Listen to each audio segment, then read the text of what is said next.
اور ابھی بلیٹن میں بات کر لیتے ہیں لیگی ایم پی اے پر قاتلانہ حملے کے حوالے سے، جس کے کیس کی تحقیقات جاری ہیں۔ بلال یاسین پر حملے میں استعمال ہونے والے پسٹل سے فنگر پرنٹ ضائع ہونے کا انکشاف ہوا ہے، تو وہیں پستول نیلا گنبد مارکیٹ سے خریدا گیا۔ پولیس نے 3 اسلحہ ڈیلرز پکڑ لیے ہیں، جبکہ دیگر ملزمان کی گرفتاری کے لیے پولیس کے چھاپے جاری ہیں۔ اسی بارے میں مزید تفصیلات جان لیتے ہیں نمائندہ 7 نیوز ملک مشتاق سے۔ ملک مشتاق، بتائیے گا کیا اہم پیش رفت ہوئی ہیں ابھی تک اس کیس میں؟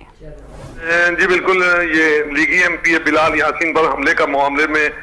آپ کو بتاتا چلوں کہ سٹی ڈویژن کے ایس پی حفیظ الرحمان بگٹی کی جانب سے جو پولیس کی ٹیم تشکیل دی گئی، ان کے مطابق پورے علاقے میں نہ صرف داتا دربار بلکہ تھانہ لوئر مال کے علاقے، ملک پارک، راوی روڈ اور دوسرے علاقوں سے جو D V R C C T V کیمروں کے ڈی وی آر سے تمام لوگوں سے اکٹھے کر لیے گئے اور ان میں سے موجود جو ہے وہ ویڈیو دیکھی گئی۔ اس کے مطابق اب معلوم ہوا ہے کہ بلال یاسین پر چلنے والا جو پسٹل تھا وہ نیلا گنبد سے خریدا گیا تھا، اور پولیس نے چھاپا مار کر 3 اسلحہ ڈیلروں کو وہاں سے گرفتار کر لیا ہے۔ چونکہ یہ ہائی پروفائل کیس بنتا جا رہا ہے، جو وزیر اعلیٰ پنجاب نے نوٹس لیا اور آئی جی پنجاب سے رپورٹ طلب کی تھی۔ آئی جی پنجاب کی طرف سے بھی D I G operation Lahore کو بار بار کہا جا رہا ہے کہ اس کیس کی خود مانیٹرنگ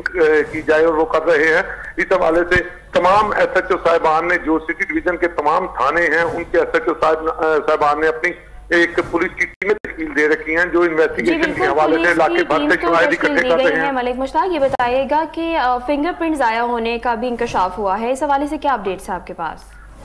جی، چونکہ پولیس کا یہ کہنا ہے کہ ریوالور پسٹل جب وقوع پیش آیا تو اسی وقت ملزمان کے ہاتھ سے گرا تھا، اور سی سی ٹی وی میں واضح نظر آ رہا ہے کہ وہ پسٹل جو ہے وہ چھوڑ کر بھاگ گئے تھے، جو کہ بعد ازاں پولیس کے ہتھے چڑھ گیا تھا، اور پولیس کے پاس ہے وہ پسٹل۔ چونکہ پولیس کا یہ کہنا ہے کہ ہم نے فرانزک کو وہ پسٹل بھیجا ہے تاکہ اس پر جو فنگر پرنٹس ہیں وہ مل جائیں، لیکن ابھی تک کوئی رپورٹ نہیں آ سکی، نہ ہی کوئی کسی قسم کی کوئی رپورٹ ابھی ہمارے سامنے آئی ہے، جس حوالے سے ابھی تک فرانزک رپورٹ نہیں آئی، اس کے بعد ہی کوئی فیصلہ کیا جا سکے گا، اور تحقیقات جاری ہیں۔ ملک مشتاق، بہت شکریہ آپ کا۔